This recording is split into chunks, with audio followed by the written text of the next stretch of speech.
नमस्ते। थर्ड आई में आपका स्वागत है। एक बहुत ही सक्सेसफुल सफल G20 का आयोजन हुआ और ये कहने को भाई हरदम रहेगा कि भारत के अगुवाई में वो G20 से G21 हो गया, क्योंकि अफ्रीकन यूनियन को भी अब ऑफिशियली इस ग्रुप में शामिल कर लिया गया है।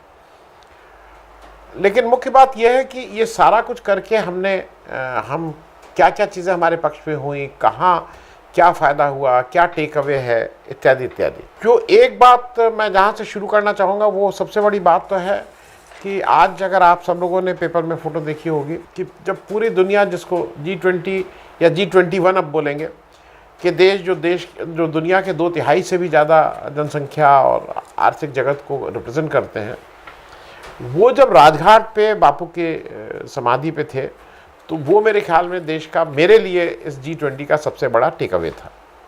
जैसे एक है ना, बुद्धम शरणम गच्छामि, उसी तरह से गांधी और गांधीवाद और गांधी के जो उसूल हैं, वही शायद इस दुनिया में जितना आतंक, जितना लड़ाई झगड़ा, जितना गैर बराबरी, जितना ये सब है, उसको अगर कोई भी ख़त्म करना चाहेगा तो उसका एक और ओनली सॉल्यूशन गांधी की राह है। मैं ये बात को इसलिए कह रहा हूँ कि 2014 में जब से आए हैं मोदी जी, तब से ये फैक्ट है कि जब गांधी को लेके कुछ प्रश्न चिन्ह खड़े होते हैं, गांधी को लेके बहुत सी चीज़ें कही जाती हैं। सबसे पहली बात तो गांधी को यही है कि भाई जिन लोगों ने गांधी को मारा था, उस विचारधारा की ही विचारधारा आज भाजपा की राजनीति को प्रभावित करती है।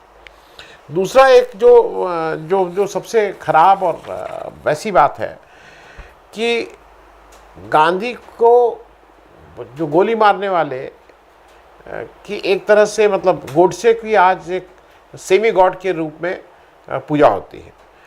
हर सेकंड 2 अक्टूबर को गोडसे को ट्रेंड कराया जाता है, और ट्रेंड जो कराने वाले हैं वो उसी समूह के लोग हैं, और उन लोगों में से काफ़ी लोगों को हमारा जो शीर्ष नेतृत्व है बीजेपी का, वो उनको फॉलो करता है।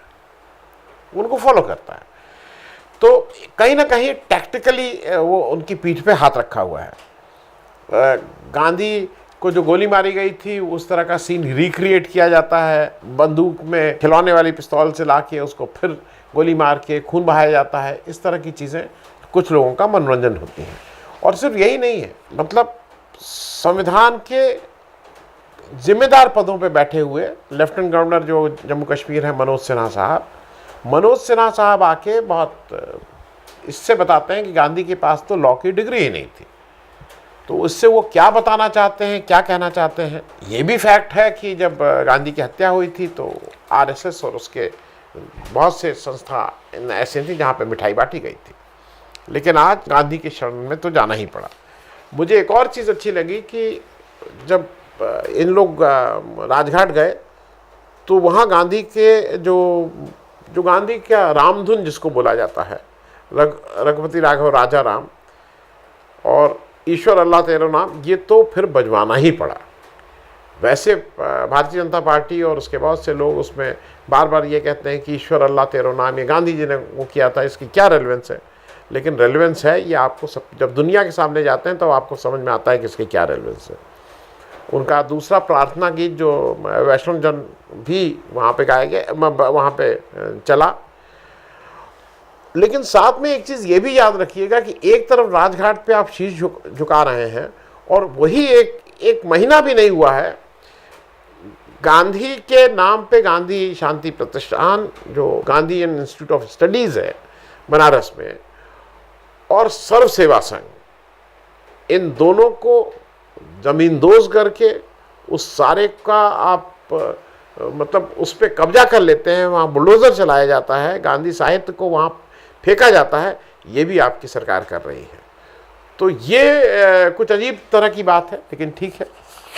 अब मैं थोड़ा उसके जो G20 में क्या क्या हुआ, G20 की जो सबसे बड़ा चीज़ बोली जा रही है, वो जिसको सबसे ज़्यादा सरकार कह रही है, मार्केटिंग कर रही है, वो ये है कि भाई यूक्रेन युद्ध पे बात हुई और कॉन्सेंसस बना।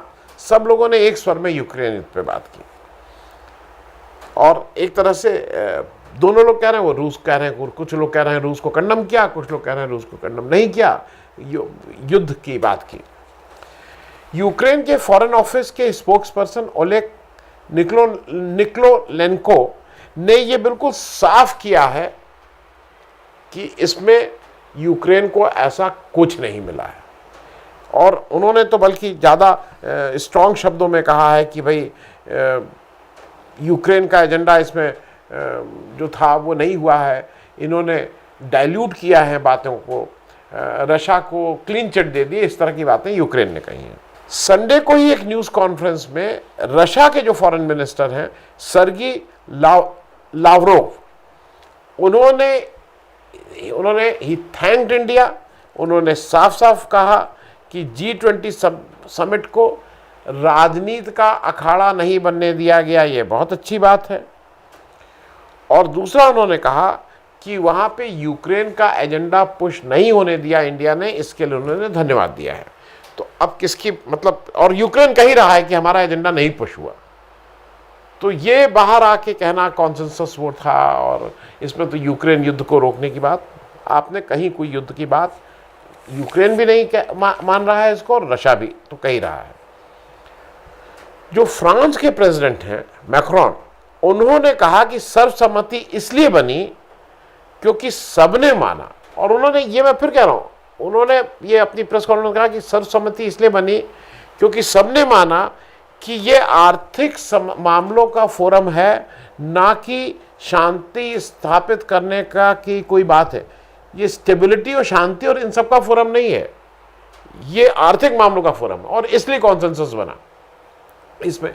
तो ये जो हम लोग है ना कि युद्ध रुकवाने में सफल और इंडिया की बात भूमिका, हालांकि भक्त लोग तो ये भी कहते हैं कि फ़ोन कर दिया और उसके बाद युद्ध रुक गया। और फ्रांस के प्रेसिडेंट ने और क्लियर किया कि ये फोरम राजनीतिक बातें करने का नहीं है, यहाँ कोई राजनीतिक बातें नहीं होनी चाहिए।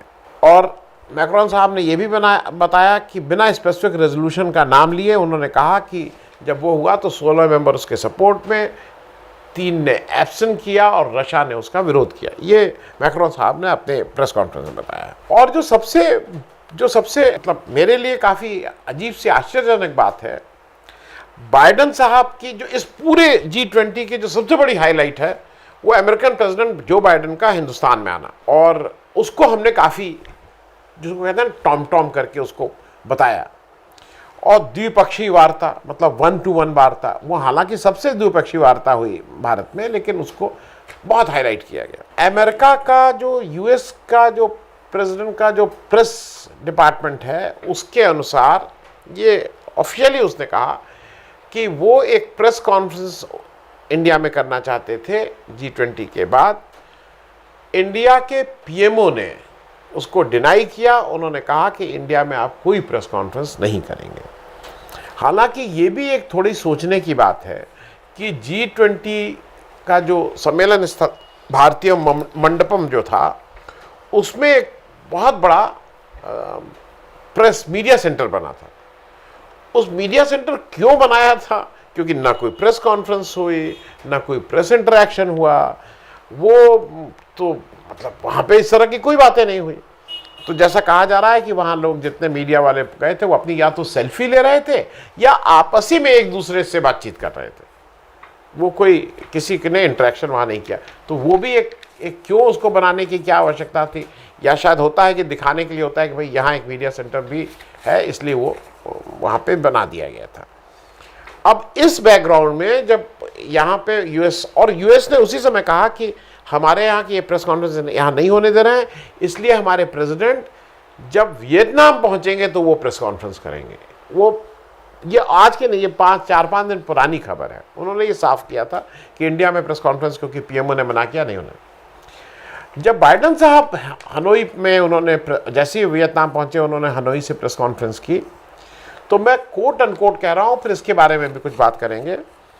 उन्होंने कहा कि I raise the importance of human rights and vital role the civil societies and free press have a building strong and prosperous country with mister Modi.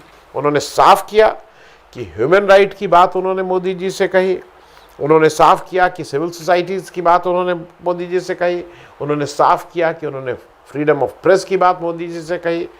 अब इसको कुछ लोग ये लेके आ रहे हैं कि इन्होंने कहा, उस कंटिन्यूटी में कहा कि भाई जब मोदी जी अभी जून में आए थे अमेरिका तब हमने उस, अच्छा थोड़ी देर के लिए, अब कुछ लोग कहना कि नहीं अभी नहीं की, जून में की थी। अरे भाई जून में की थी और फिर हनोई जाके की, मतलब G20 से निकले और उनको केवल ये सब चीजें याद रह गई, फ्रीडम ऑफ प्रेस, ह्यूमन।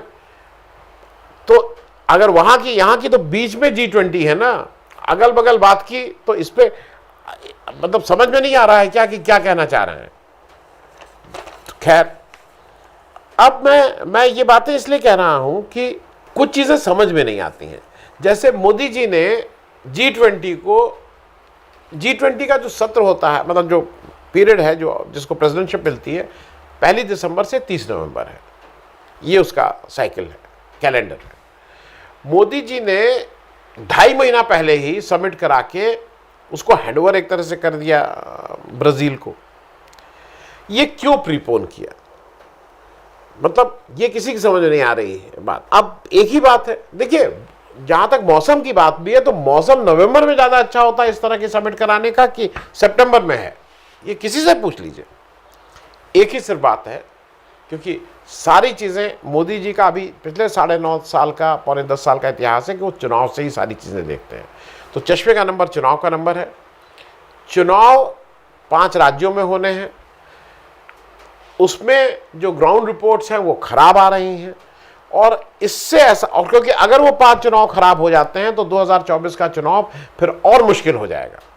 तो शायद उस 2024 के चुनाव को इस G20 के भव्य आयोजन से प्रभावित करने की कोशिश की जाएगी कि साहब ऐसा वो कर दिया।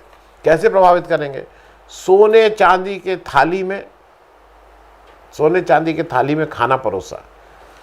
तो अब आप खुद सोच लीजिए, जो देश उन 19 देशों में सबसे अंतिम पायदान पर खड़ा है पर कैपिटा इनकम के मामले में, उसके यहाँ सोने और चांदी के थाली में खाना परोसा गया है।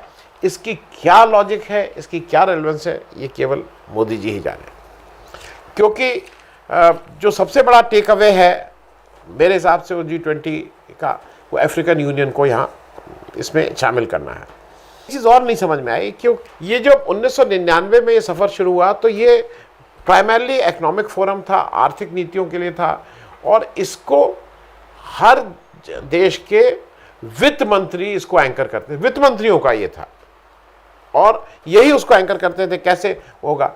और पहले उसमें जो उस समय दुनिया के पहले 19 विकसित और विकासशील देश थे, उनसे ये G20 बना था। आपने इस पूरे सम्मेलन में, जिसका मूल भावना आर्थिक और इकोनॉमी हो, आपने कहीं निर्मला सीतारमण जी को एक्टिव होते हुए देखा कि कहीं वो है? दूसरी बात, कहीं ये मान लीजिए अगर इतना बड़े, तो आपने जयशंकर जी को कहीं देखा कि वो कितने एक्टिवली ये सब कर रहे हैं? इसमें कहा यह जा रहा है कि जो अमिताभ कांत जी हैं, उन्होंने ही इस सारे डिक्लेरेशन पे बात और जॉइंट डिक्लेरेशन पे की, उनकी टीम ने। न वित्त मंत्रालय इसमें था और न विदेश मंत्रालय इसमें था। क्योंकि मुझे अभी भी लगता है कि भारत की विदेश नीति का जो सबसे बड़ा एजेंडा आज, विदेश नीति और हमारी जो डिफेंस मिनिस्ट्री है, इसका सबसे बड़ा एजेंडा जो मैं समझता हूँ, ये लाइन ऑफ एक्चुअल कंट्रोल और लाइन ऑफ कंट्रोल को इंटरनेशनल बॉर्डर में कैसे कन्वर्ट किया जाए, ये होना चाहिए। देश को आज़ाद हुए 75 साल से ज़्यादा हो रहे हैं, अभी तक हम उसी से जूझ रहे हैं कि अभी तक हम अपने देश के एक बड़े हिस्से को इंटरनेशनल बॉर्डर में कन्वर्ट नहीं कर पाए हैं। क्योंकि कितना अच्छा हो जाएगा, आप 5 ट्रिलियन इकॉनमी हो जाइए, आप दुनिया की 1 नंबर इकॉनमी हो जाइए, अगर आपकी सीमा सुरक्षित नहीं है तो ये सारी चीज़ें बेमानी है। अब जो उनका मुझे एक समझ में नहीं आती है कि मोदी जी इतना विश्व बंधुत्व और इसकी बात करते हैं, इंक्लूसिवनेस की वहाँ से बात कर रहे थे, पूरा दुनिया एक हो जाए। उसका थोड़ा अंश अपने देश में विपक्ष के साथ जो बर्ताव आप करते हैं उसको भी ठीक करें। मैं सिर्फ 5 बातें उस संदर्भ में कह रहा हूँ, G20 से मतलब से सीख लेके, कि विपक्ष दुश्मन नहीं है, वो लोकतंत्र का ज़रूरी हिस्सा विपक्ष है। आपकी विचारधारा न मानने वाला देशद्रोही नहीं है। इस मानसिकता से बाहर निकलिए। संसदीय नहीं, संसदीय परंपराओं का भी सम्मान करिए। खड़गे जी को अगर आप खाने पे नहीं बुला रहे हैं तो आप कोई उससे G20 में आपका कोई एक पॉइंट भी नहीं बढ़ रहा है। बुला लेते तो शायद 2-4 पॉइंट बढ़ जाते। थोड़ा जो सबसे बड़े पद पे बैठा होता है, जो सरकार चला रहा होता है, उसकी संवेदनशीलता थोड़ी और संवेदनशील होना चाहिए। मणिपुर में कुछ करिए, क्योंकि मणिपुर में अभी तक सरकार की तरफ से कोई संवेदनशील कदम उठाते हुए नहीं देखा गया है। और एक अंतिम बात इसमें इसलिए कि जितनी जल्दी हो सके, ये भाजपा की जो आपने वॉशिंग मशीन एक लगा रखी है ना, कि जो भी वहाँ जाए, जो भी कर्म करके जाए, मॉरल क्राइम करके जाए, रेप, बलात्कार, पैसा, रुपया, उसके साथ वहाँ कुछ नहीं होगा, उसको वहाँ क्लीन चिट मिल जाएगी। इस वॉशिंग मशीन को भी जितनी जल्दी बंद करेंगे अच्छा होगा। बाकी G20 हुआ, देश के लिए अच्छा था, लेकिन देश की आर्थिक स्थिति ये देखने वाली होगी कि हम जिस पायदान पे खड़े थे जब ये शुरू हुआ, जब हमारा अध्यक्ष ही वो शुरू हुआ, उसी पायदान पे आज भी खड़े हैं। देखने वाली बात होगी कि अगले 2, 4, 5 साल में हम किस पायदान पे आते हैं, हम क्या इम्प्रूवमेंट अपने पर व्यक्ति, अपने आम आदमी, गांधी के उस अंतिम आदमी की बात को कहाँ तक पहुँचाते हैं। थैंक यू सो मच, धन्यवाद।